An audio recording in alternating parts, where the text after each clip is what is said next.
Do you notice yourself withdrawing, devaluing, or feeling secretly hurt when someone doesn't meet your expectations?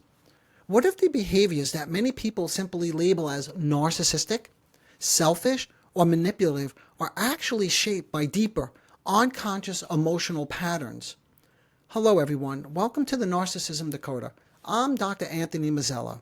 In the prior videos, we explored the hidden dynamics of narcissistic relationships, how withdrawal, devaluation, and subtle or overt abusive behavior follows a script shaped by unconscious thoughts and painful feelings around the collapse of what is known as the shared unconscious fantasy. Now, we'll continue that discussion and dive into what happens next, how recognizing these unconscious thoughts and feelings, understanding their impact, and exploring the underlying motives, how this can all open the door to real change in both behavior and relationships. To set the stage, I want to revisit something I said in a prior video and unpack it further, because this is where a lot of misunderstanding happens. On social media and in pop psychology, or even in casual conversations, we are quick to label narcissistic behaviors as selfish, controlling, manipulative, and then conclude that the person exhibiting them, they will never change. These labels are not wrong, per se, but they are surface-level descriptors.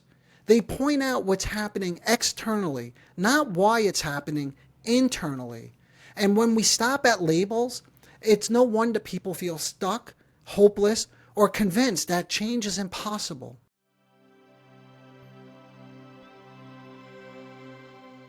Up to this point, we've been talking about how people with narcissistic tendencies often experience separation or disappointment as a kind of psychological injury, a collapse of the shared unconscious fantasy of perfect togetherness. What looks like control, withdrawal, or coldness on the surface often hides a much deeper fear of being left alone or forgotten.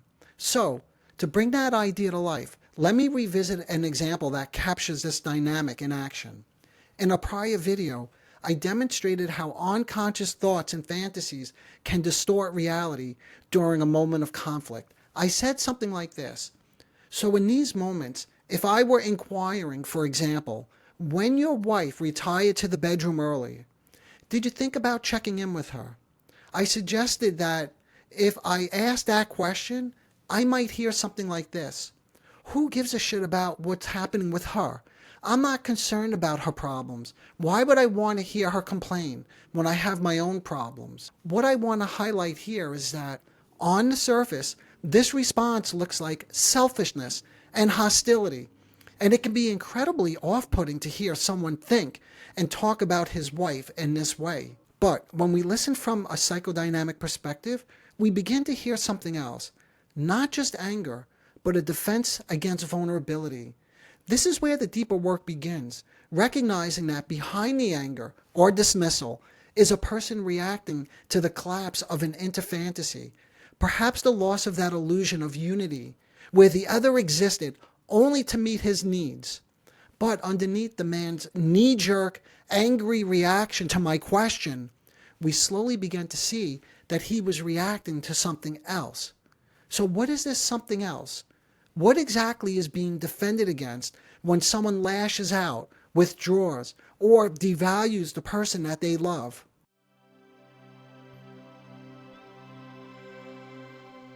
The key in this example is that his wife retiring to the bedroom earlier than usual is not a neutral event. It's subjectively devastating.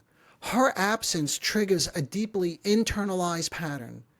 Somewhere in his early life, there were moments when emotional needs went unmet, when affection, attention, or comfort suddenly disappeared.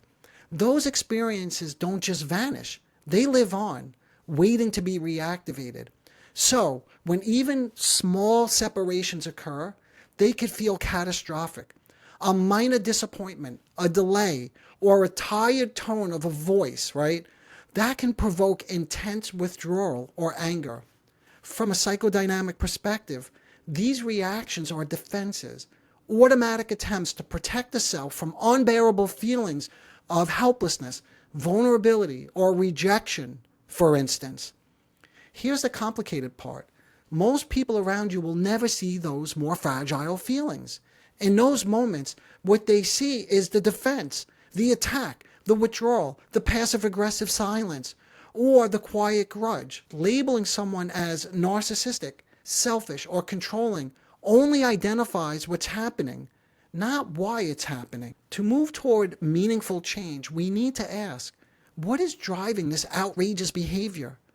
And what unbearable feeling is the person protecting themselves from in that moment?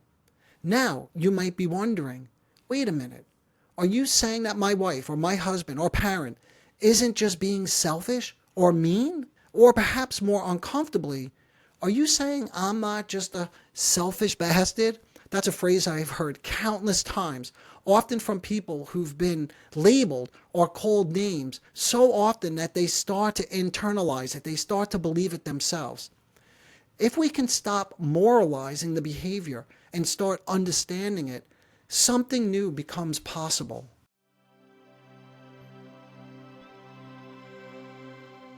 When we stop moralizing and start understanding, we begin to see that these patterns aren't just about malice and selfishness. They're about survival. That's the psyche's way of saying, I can't afford to experience any level of separation again. These so-called selfish behaviors, like not checking in with your wife when she retreats early to the bedroom, or withdrawing, or here's what I hear frequently, icing out your wife before she leaves town with her friends. These are really just the tip of the iceberg. Beneath them lies a complex set of internal thoughts and emotional strategies aimed at maintaining a sense of control, coherence, and, as I mentioned earlier, maintaining the illusion of togetherness. That's the shared unconscious fantasy. That's the merged relationship. From a psychodynamic perspective, this is where defense mechanisms and unmet needs intersect. The withdrawal, the devaluation, the irritability, they're not random. They're efforts to manage overwhelming feelings around separation. Because oftentimes, what I have discovered, separation leads to feelings of inadequacy, fears of not mattering, loneliness, shame, to name just a few. Now, just a moment ago, I said manage these feelings, but that's not quite right. The real goal is to make these feelings completely disappear, to push them out of conscious awareness before they become unbearable. The real shift happens when we begin to uncover these unconscious thoughts, the unknown feelings, that stuff that gets split off and projected and put onto you. That's what drives the aggressive behaviors.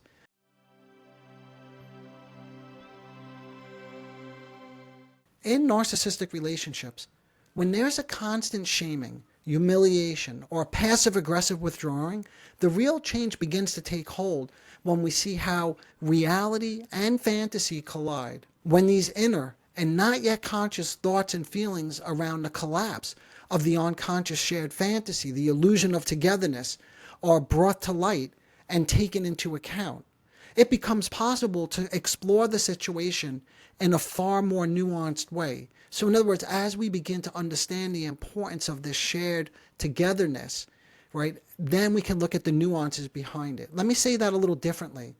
We can begin to understand the egregious and aggressive behaviors differently as we get closer to this experience of what separation means to this person.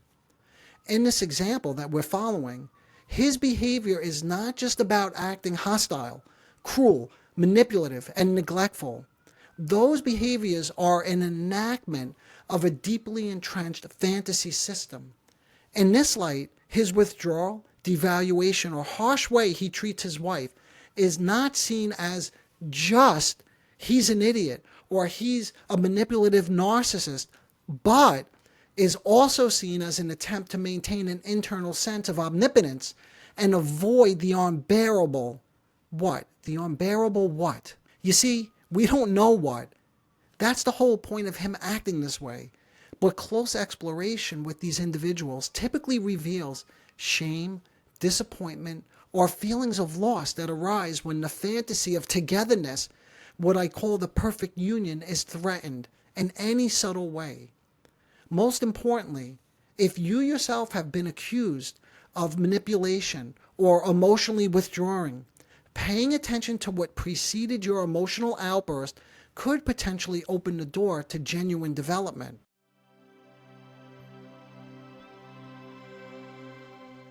I have found that when someone exhibiting these aggressive, narcissistic defenses begins to recognize the reality of their loved one's actions, for example, understanding that when your loved one goes out with her friends, this may simply mean that they want to connect with others. I know it doesn't feel that way, and this is hard to believe because you become so convinced that her socializing is a statement about disloyalty and an attack on you. She's leaving you alone. Look what she's doing to you.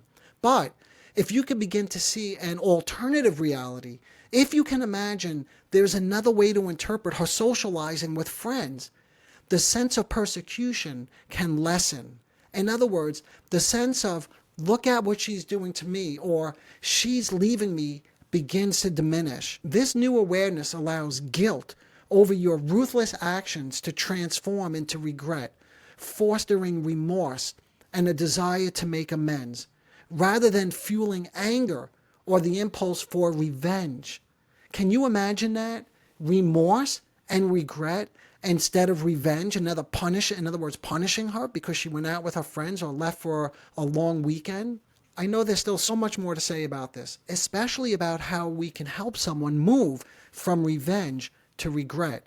If you want to hear more about that transition, check out my podcast where I break down what's actually happening underneath that shift, how remorse begins to replace retaliation once the underlying pain is finally felt and named. Okay, until the next one, take good care of yourself. Bye for now.